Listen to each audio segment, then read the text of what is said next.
After years of shutting down homeless encampments, only to have others pop up in new locations across the city of Dallas is considering a different approach. It's an idea borrowed from other cities like Los Angeles, Austin, and San Antonio.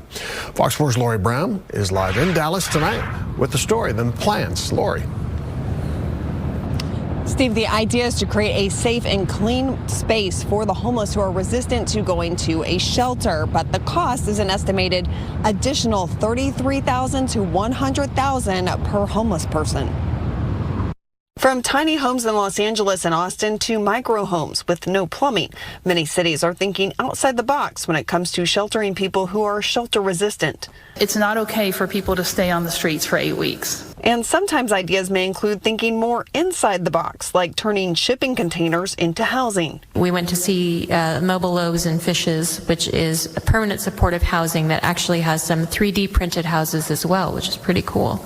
But at $33,000 to $100,000 per person, the cost to create sanctioned encampments comes with sticker shock for some Dallas City Council members. I choose to support what is working.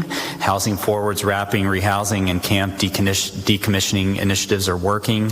I don't support using any city bond funds, any general funds, or any of our scarce federal resources on what doesn't appear to be a valid pathway forward. But Councilwoman Kara Mendelson argued the approach would save the city money in the end. It's documented across this country what it costs for someone to be homeless in a city for city and county services.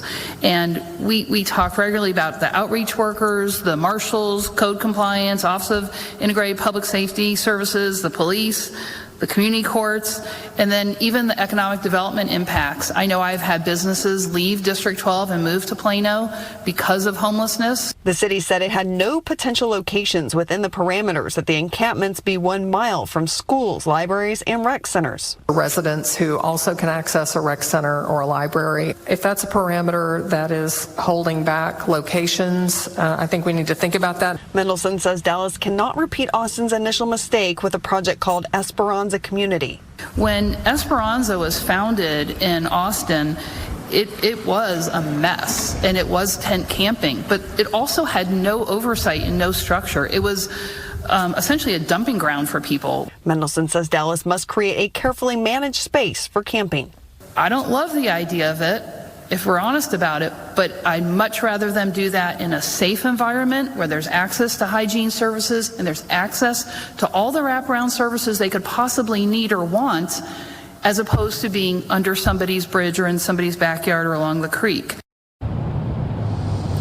Some council members urged city staff to seek the funding from Dallas County or Dallas ISD. There is going to be another briefing on this next month with action expected to be taken soon. Steve. All right, got it, Lori Brown outside City Hall. Thank you.